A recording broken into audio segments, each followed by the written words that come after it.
This Friday, Jamie Lee Curtis and Lindsay Lohan are back to switch things up in Disney's Freakier Friday. Totally, yes. It's an absolute riot, and the only movie that can be described as So much weirder than the last time. What last time? it's the frequel You ready? we've been waiting for. That absolutely slays. What deeply out of touch old person came up with that? You did. Wow. Don't miss the comedy event of the summer for all ages. Disney's Freakier Friday in theaters this Friday. Get tickets now. Rated PG. Parental guidance suggested. It's Wednesday Addams. I see you're trying to distract yourself from your own banal thoughts. Let me help. Here's a recording thing made of my latest root canal.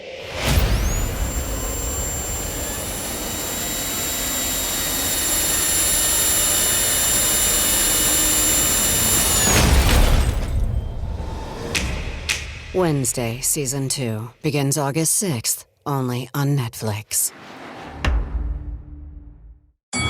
Saturday presents, in the red corner, the undisputed, undefeated Weed Whacker Guy. Champion of hurling grass and pollen everywhere. And in the blue corner, the challenger, extra strength Saturday. Eye drops that work all day to prevent the release of histamines that cause itchy allergy eyes. And the winner by knockout is Saturday. Saturday, bring it on. Pie in the Sky Media. This series contains adult language and descriptions of graphic violence throughout. Listener discretion is advised. We're live. 3, 2, 1. Hello and welcome back, Criminal Mischief Nation, to another bonus episode of Criminal Mischief with Carolyn and Branden. With me, as always, we're lucky to have her, but we know we don't deserve her. Ladies and gentlemen, the great Carolyn Osorio. Carolyn, how are you? Oh, I'm great. How are you? How are you, Brando? How are you? I'm a little tired, but I'm okay. I'm okay. Yeah. Yeah, it's all good. Things are good. Very busy. I was just watching some Monday Night Football. Were you? Seattle's playing? Yeah, and they're doing great. Yeah. Yeah. They're like 3-0. I know this because my husband was like 3-0. Why you sound like such a football fan? I know, and guess what? I knew that I was probably gonna say, and so I'm like, okay. And I was like, who's that new coach? There's a new coach who got it, and I felt so bad for Pete Carroll because he got booted, and it's like, well, you did great, Pete Carroll. Don't worry about Pete Carroll. Pete Carroll's fine. From USC to Seattle. The coach that they replaced him with is like super cute. I was like, wow. Wow. Okay. How would that would just suck that to walk out and then see your replacement come in like a younger version of yourself. The younger guy, look, if it's like it's the portrait of Dorian Gray, the younger guy would give up his youth and his hairline and his muscles to have Pete Carroll's resume and legacy of winning. Trust me, he would. I think that there's too much hubris going on. Like he's like, yeah, it's all me, man. It's my turn. Well, I'm not watching football yet because it's postseason baseball. So it's the best time of year. October, starting tomorrow, it's the absolute best month of the year. The NBA is starting. Baseball is in the championship month. Football is in full swing. Hockey's about to start. It's the only month of the year where all 4 major American sports are having regular season, meaningful games at the same time. So I love October. Well, it's interesting that we're talking about sports because episode, right. Look at that segue. I wasn't even thinking about that. I mentioned to you in the pregame that as a sports fan, I still wasn't aware of this, right? Mm-hmm. Like I knew Lorenzen. I mean, he went, what was it, 96? He was a first round draft pick for the Clippers. Like, he went like 7th or 8th. He was overall. He was the 7th pick. 7th pick overall. I mean, that's a generational player. He was 20, I think he was 20 years old too. Yeah. 21.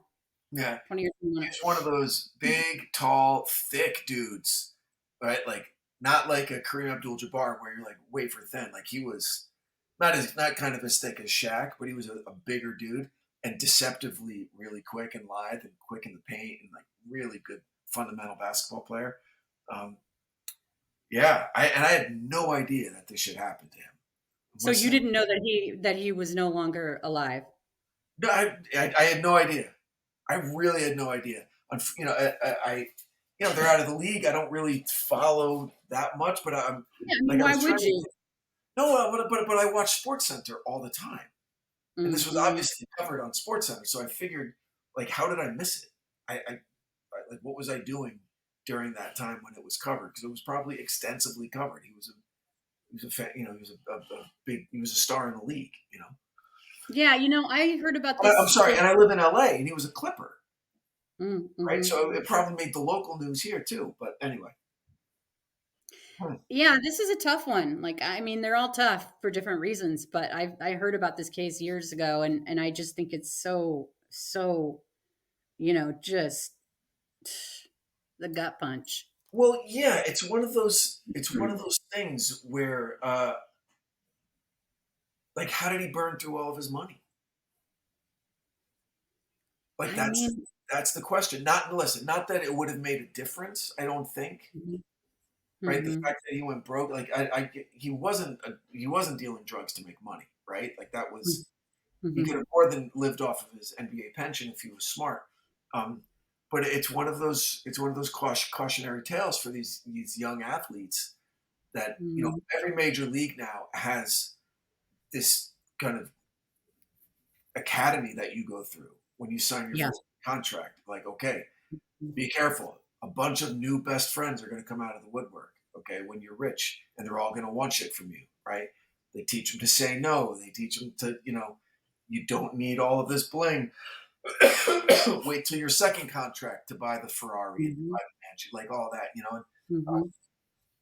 man, and he made a lot of money. He made $55 million, and Yeah, I mean, I've seen interviews and it's been great. Like Shaq, he'll talk about how, he was blowing through money and his first contract, like he blew it in like a day. And that somebody gave him some really good advice of like, hey, you're making money, but it's like you want to create generational wealth. Like this is how you do it. And like the same with I think Kareem Abdul-Jabbar was talking to Charles Barkley and said, like, how many cars do you have?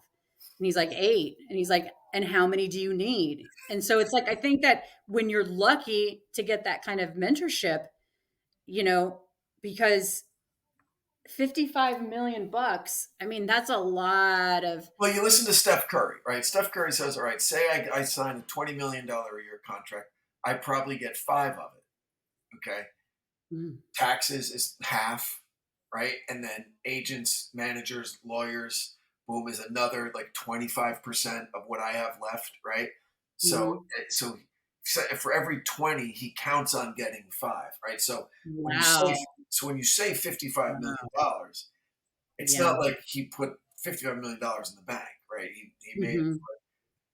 10 or 12. Even still, that's a shit ton of money. I could actually say that's a fuck ton of money. Okay, And you wouldn't be wrong. wouldn't be wrong because a fuck ton is equal to what, like 5 metric shit tons. I think is how it works out. So I don't know. But it's like lottery winners. Like yeah, most of they all go them, broke. Sure, they all go broke. Right, because they don't have that, it right. it takes a skill set to manage money, and that's a lot of money, But it seems you like know? all of his money got spent when he was out of the league. You know, he gets married, 6 kids. That's not cheap. Um, but the way from your reporting, a lot of bling, a lot of cars, a lot of jewelry, all that. He was wearing Mhm. all this jewelry when he died. Um, but it seemed like, then we're going to get emails on this, what I'm about to say, but that's okay. It seemed like his wife missed the money a little bit more than he did, right? I feel like she was just I mean, look at she got the $1 million life insurance policy and she spent it, all of it, within like 4 years And she was on like getting a pension. cars and the pension wasn't even that much. I think it was like 125 grand. It wasn't that much. But I don't know if that was a year or if that or Yeah, it seems like it's a yearly thing. yeah, okay. So, well, you know how you can get it one lump sum or something like that, Sure. but I don't so it just she loved to spend money. She, even when she knew because you would think, okay, my husband died. This is before I murdered him, right? Right, sure. You know, like I should probably save this money because I'm not making anymore unless, you know, I write this book and it's successful or whatever, right? And that's not how she was operating. You know, she blew through it in like 4 years on This is how cars. you know. This is how you know. This is what it pisses me off more than anything else. I think the biggest scam in America, maybe but probably in America. I was going to say the world, but I'm not sure of tax laws in other places. But the fact that religion, that churches and stuff are tax deductible, is the biggest scam of all time, of all time, because that gave birth to probably within that world of fraudsters and hucksters and scammers, the king of them are the prosperity pastors. Okay, right? Give Are you me. talking about like the mega church? Oh my gosh, no, but specifically prosperity. Like, pray for the abundance, and a check will come in the mail to you.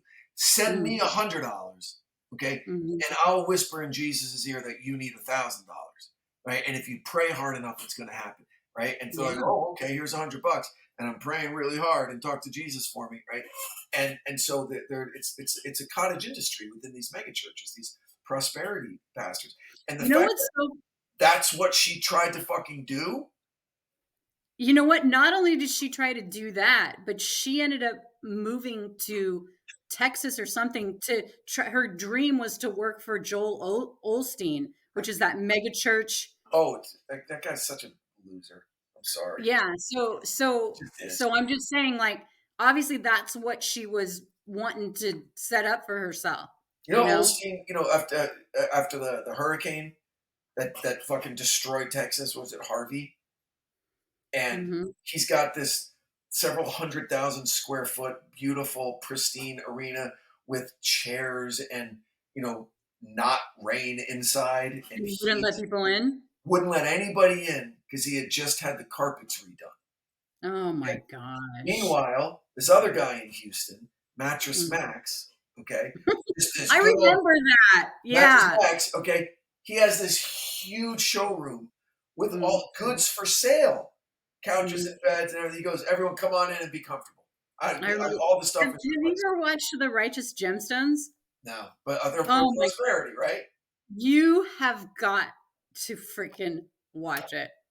It is so good, and it's just like it's just Just perfect. such a hustle. And I don't begrudge people who find some spiritual kind of fulfillment or some spiritual Hey, I'm so glad that you're evolved calmness from this, you. right? Yeah.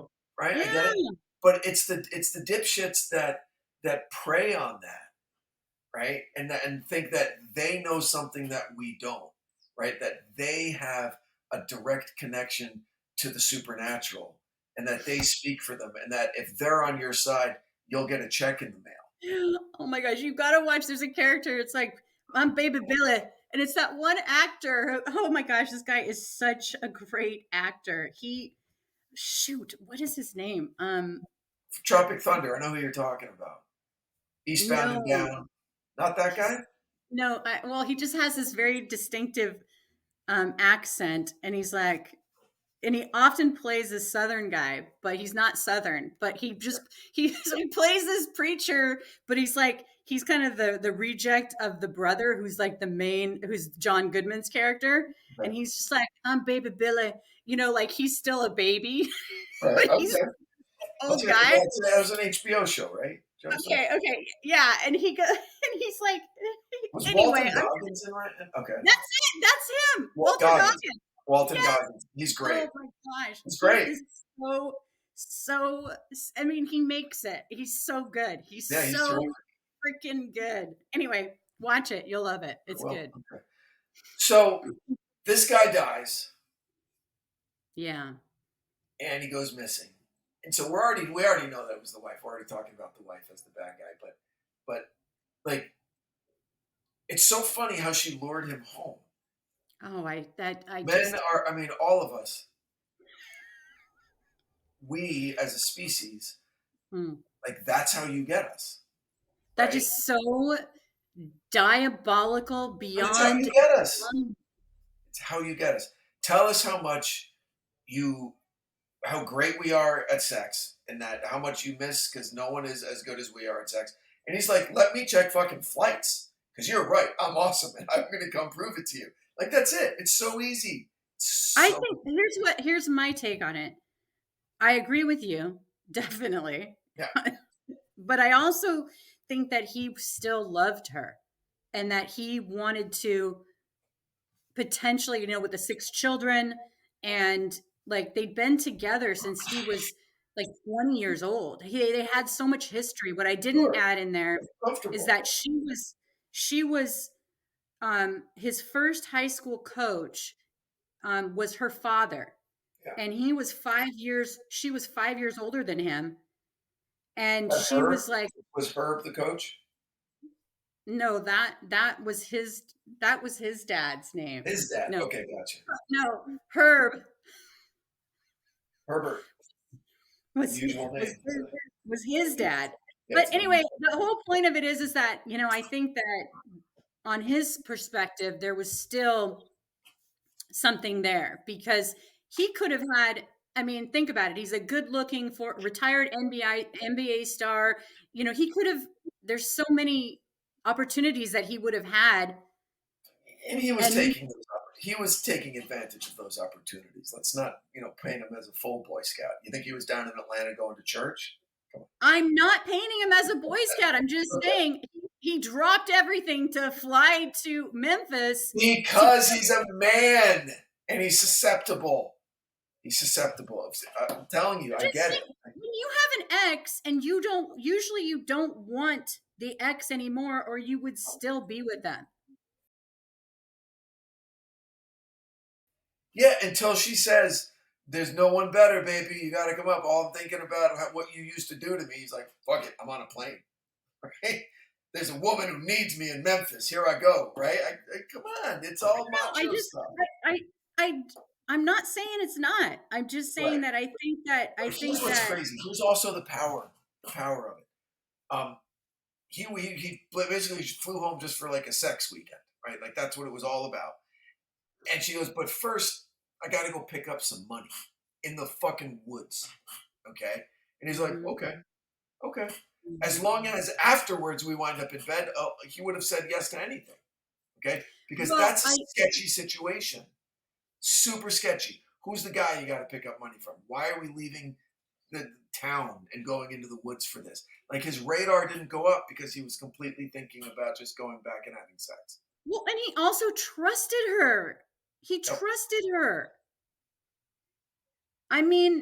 He went back. There was something connecting them. If he just wanted to have sex, he could have done that with anybody. No, but it's different. It's different. It's just what are you talking about? Like you act like I don't know how. I just think that you're just trying to act like it's all sex, and I'm not saying it's not. But he was emotionally connected to her because if it was all sex, he could have found anything in Atlanta. But it wouldn't have been the same because the appeal to his ego wasn't there.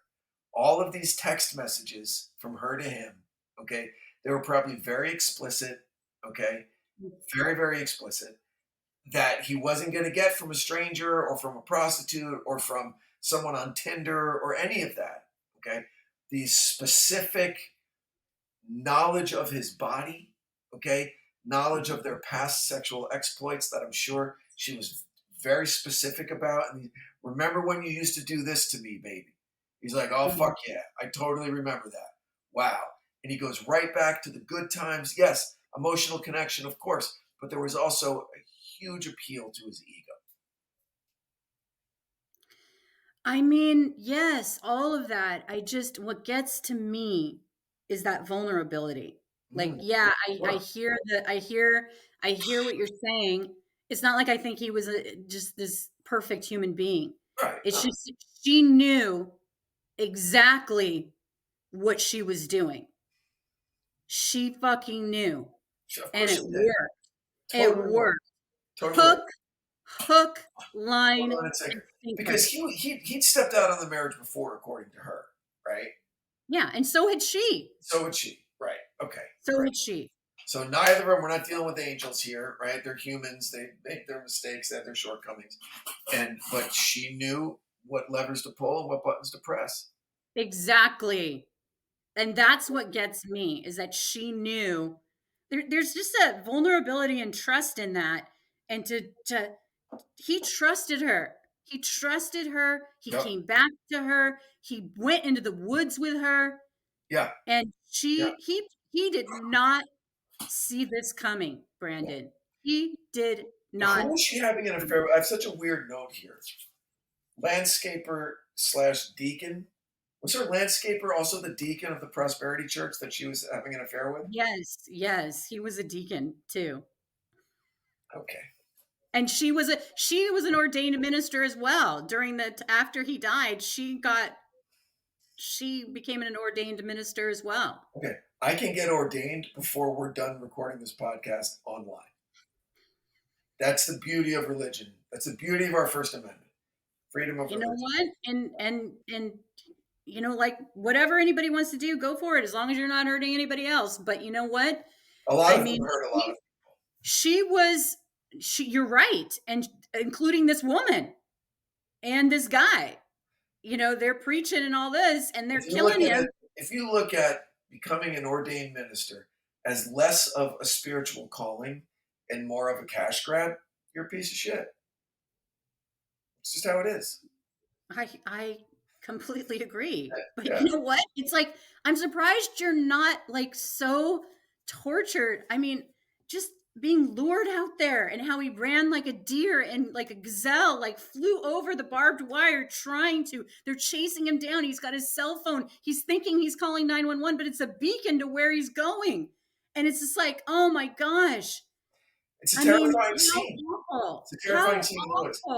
Like, when did he find out? Like, when did the second shoe drop? He's like, oh, when the bullets started flying? When the bullets started flying, that's what I'm saying. And then he realizes, oh my gosh.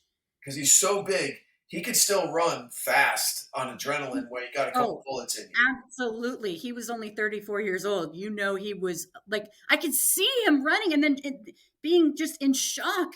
This person that you've had the mother of your 6 children, and she's ambushing me with another man. I mean, what? And the thing that got me too was his mother. Oh my gosh. Yeah. Like that was just so tragic. So he jumps the fence, doesn't get back up. Like, he probably a pant leg or something caught on the barbed wire, and he went down. I think he cleared the fence and he kept running. And as he was running, he was talking 911. And then he either tripped or he had been shot. You know, they don't know how many times he was shot. For sure, 5 times. But because he was so, his body was just so decomposed, right. they really couldn't. On a podcast I used to excuse me, produce, called "Can You Survive This Podcast?" with former Navy SEAL. Mm-hmm. We put people in survival scenarios and see A/B questions. Can you solve it? Can you answer enough questions correctly to survive life-threatening scenario? And one of the things one time was you're shot. You have a gunshot wound. You have the opportunity, but they don't know where you are. Okay, like, you're hidden. You're able to escape. You have a chance to run, or you stay and wait for them to leave. Like, what do you do? And everyone would say run. And he's like, well, but you're really not supposed to, because running elevates your heart rate, your blood. I know, your blood's pumping out. You're going to lose more blood, right? If you have if you have the time where you're safe, where you're in cover, and they don't know where you are, stay there. Try and get the blood stopped. Not yet. So if he's got 3 or 4 bullets in him, and he's all that adrenaline pumping, and he's sprinting through the woods and jumping over fucking fences, right? He was literally hemorrhaging. Yeah, we don't know how many times he was shot at that point, but we heard all those shots, and they believe that it was her and her lover, you know, shooting, you know, bam, bam, bam, bam. Right. But I mean, he thinks, he thinks he's calling 911 and they're going to help. I mean, that's another travesty of this story. And it's like, they don't even do the geolocation, and then they don't even refer it I mean, he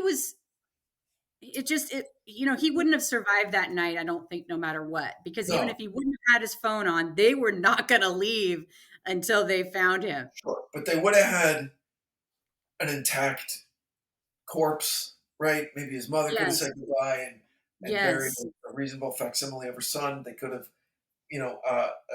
built a case that wouldn't have taken all those years, right? If they had done it. And then still they had the statement of the accomplice that they sat on for years till I they don't found even the gun. get that. I don't But even that's get that. but it's good that they did it though.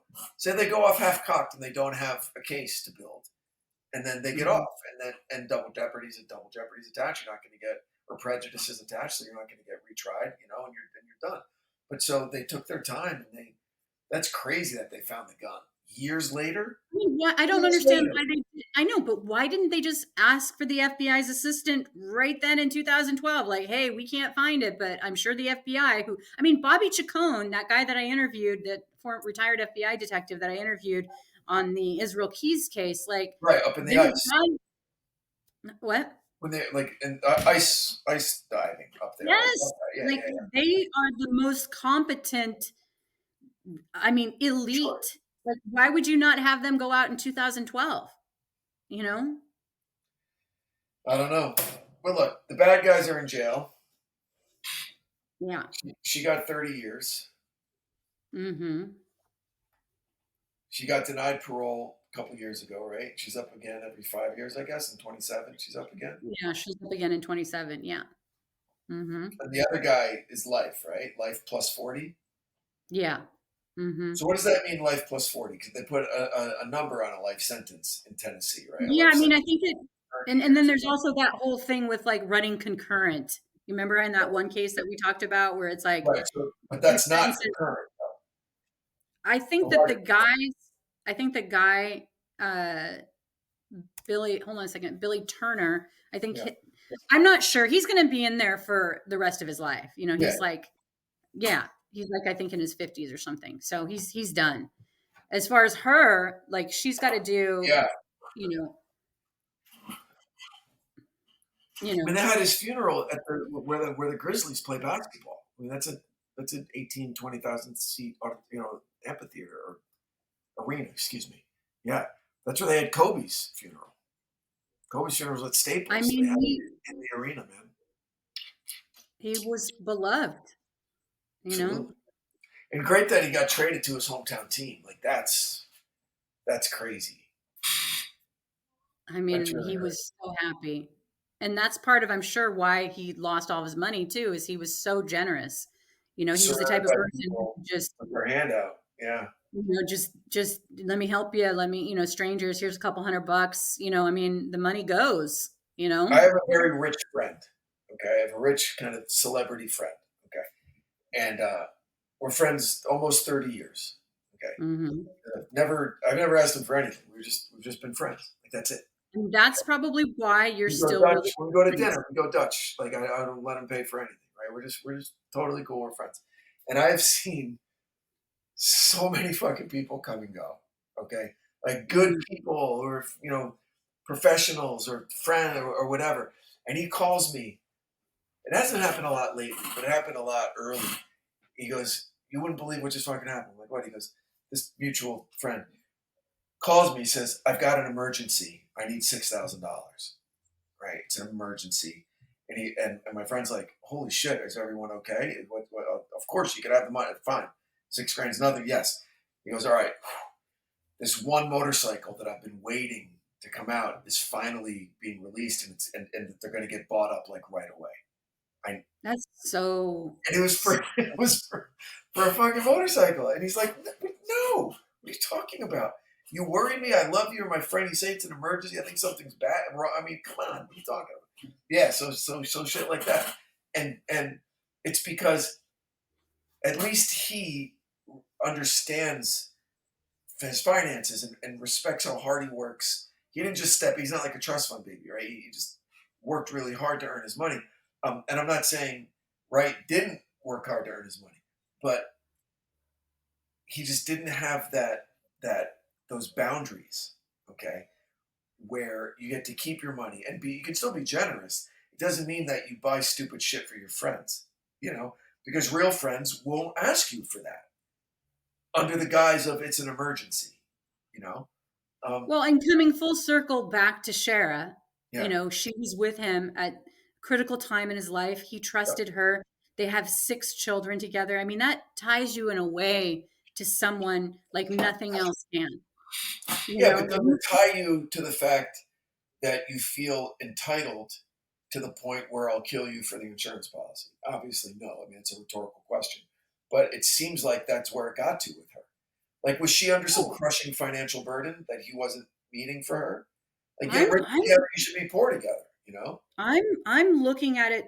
I was talking about it from his point of view, from her point of view. I think it was all about the money and all about her lifestyle and all about her jealousy and bitterness. And he's like, 34 years old and he's ready to start a new life. And, she saw the writing on the wall and, she just was like, you're worth more to me dead than alive. Wow. Because how else could you fucking do that to someone? Knowing that your 6 children, you're at the funeral, and these little, I think the oldest at that time, and I'm not sure, was like 15. And these children are crying. They're never going to see their father again. And you've done that. And you know that that's what's going to happen when you choose to do that. Yeah. I mean, it's despicable. So years ago, 4 years ago, 5 years ago, I was going to do a sports podcast with Steve Nash. You know Steve Nash? Former MVP, played for the Phoenix Suns. One of the best shooters in league history. And I remember we were at this meeting at a big agency in Beverly Hills, and we're working out like all the deal points, and he was really stoked about the show, and a really nice guy. And we were talking, and he said something about, we were talking about a different athlete, and he said athletes died twice, and I'd never heard that. I'm like, what do you mean athletes die twice? He goes, well, when you're no longer able to do what you've spent literally your entire life up to that point doing. He goes, from my earliest memories, there was basketball in my hands. Okay. And every single day, I did something about basketball. Every day, something with basketball. Up until the point that I retired from the NBA. Then I got into coaching. I coached the Lakers for a little while. Okay. He goes, and then when I retired from coaching, I was like, whoa. He goes, it's like you're dying. Because that whole part of your life, that was your entire life, is done. And now what do I do? It's like completely starting over. Okay. So Lorenzen Wright, he was dealing with that. Right? He was dealing with the life of an athlete, dying that spiritual athlete death. Okay.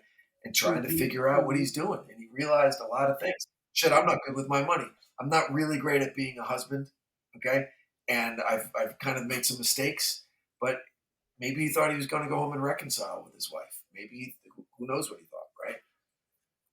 But well, in one of the interviews, one of the interviews with his friend, one of his friends that I listened to, said that he wanted to get back with her because he was tired of kind of living this Playboy life, and he just like, you know what, I'm just tired of it. I'll go back with my wife and with our kids and all that stuff. So I think that definitely that would be so hard to lose that part of yourself.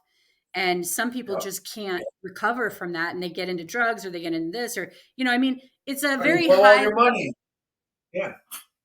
Yeah. But like, I mean, I understand his desire to give back to his community. I mean, I've watched enough things with Shaq who, he'll go into a store and he'll go into Walmart and he'll just look at a kid and he's like, hey, ask your mom if I can buy you a bike. And I'm sure he's scoping out the type of kid and the type of mom that he wants to help, because that's he sees himself. They were really poor growing up, and whatever that story is.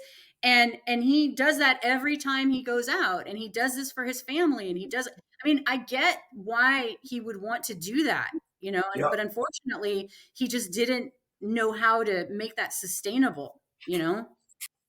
Have you seen Shaq's documentary? No, not yet. You should watch it. It's really, really good. He really talks about like how, you just referred to him as a specimen and this big guy and all that.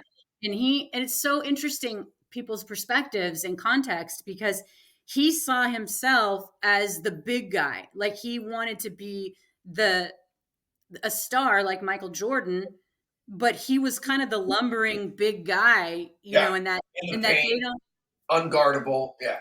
And like he didn't have humor and wit because he was not seen that way. So he had to show people his incredible wit and humor and charm. And I mean, he's a super smart guy. Absolutely. Yeah. Oh, yeah. Absolutely. So anybody listening, I highly recommend Shaq's documentary. He's socially super smart also. I parked his car once. At the Beverly Hills Hotel. He was driving a Mercedes S550, like one of these little coupes, okay? And he had to have it completely.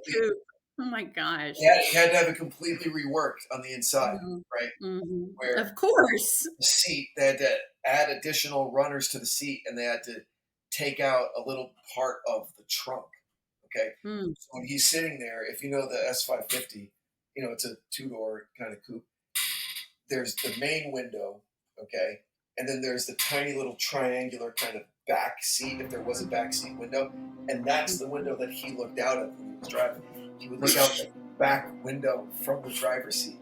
And so here's me, this little dude, 5'10", come up to the car, open it, and he gets out and he stands up and then he just keeps standing up. Oh, I can't park this because the seat was welded in place. Oh my gosh. Talk about emasculated, where you just you couldn't adjust the seat. So my boss goes behind the little wall back into the secret valet world where we keep all our supplies and where kids are smoking cigarettes and stuff, just out of sight, right? And gets a little footstool. Comes up, and there was enough room, puts the footstool on the floorboard of the car, and I sit on the footstool, and I'm able to sit there and drive the car that way. Yeah, it was great. He was That's hilarious. Did he give you a good tip? I don't remember. I'm sure he did. He gave everybody money. He was just handing money. He probably didn't on the way out because he paid too much on the way. Yeah, it was great. He was That's a fun story. No, that's cool. So listen, this was a great episode. I love when I'm surprised by stuff because I consider myself a sports guy and I knew nothing about this. So well done. And man, that insurance money. Oof, that's crazy and really, really sad. And I'm happy that they're in jail. But well done. So, Nation, if you liked the episode, head on over to Apple Podcasts. We'd love a rate and a review, and appreciate it. Share it with your friends. That helps more than you know. Please consider supporting the great companies that support our show. We couldn't do it without them. Carolyn, well done. Anything you'd like to add? Nope. We will see you next week. Excellent. Thank you, everybody. Until then, stay safe out there. Good night. From Cloud 10, Criminal Mischief is a pie-in-the-sky production recorded in the beautiful Pacific Northwest. We're produced by Brandon Morgan and myself. Music by Soundstripe. I'm Carolyn Osorio, your writer and host.